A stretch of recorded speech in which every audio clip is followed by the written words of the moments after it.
Hi, this is Lorenz Atlas. I'll be answering 3 questions about the labor law discussion. I'll be answering the first one. Do you believe that all college athletes are employees on the common law right to control test? And the answer is yes, I believe they are because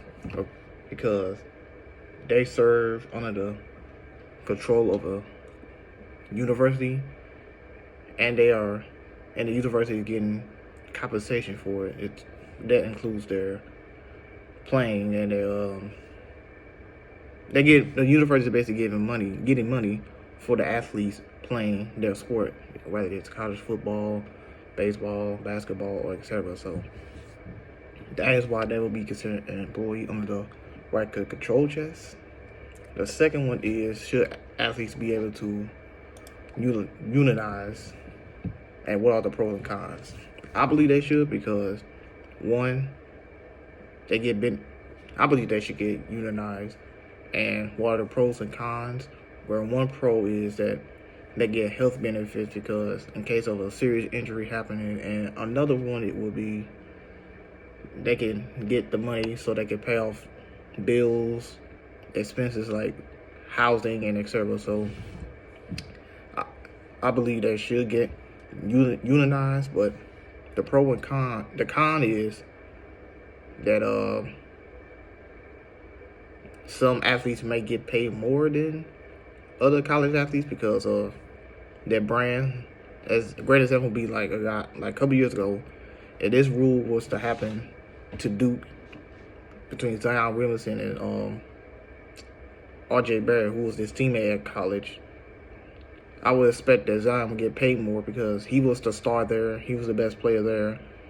He was the reason that people were watching Duke, and I believe that would be unfair. And another reason I would say is that the opportunity to receive and educate and get exposure will be more important than the athletes for themselves and efforts, I would say, because the athlete will then be caring more about the money than the education part of college, and I can see why that would be an issue.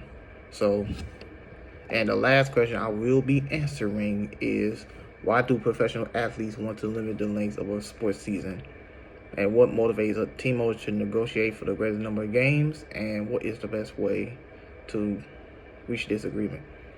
Well, the first part is revenue. Pretty simple to me.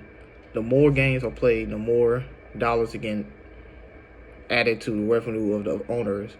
And the athletes don't want that because there's more exposure to their body, there's more pounding to their body, and that can result in more injuries. And the NBA is talking about reducing it. They've been talking about for years, reducing the number of games from like 82 now to like 56, I believe, and spacing out the game. So what motivates team owners to negotiate for the greatest number of games possible in a season? Like I said before, revenue. The owners want the most money possible. They want to get the most money in possible, so they can do whatever they want with it, I guess. And what is the best play for players and owners to reach an agreement on this issue? I would say have like a meeting, I guess, and negotiate what is the best possible action, because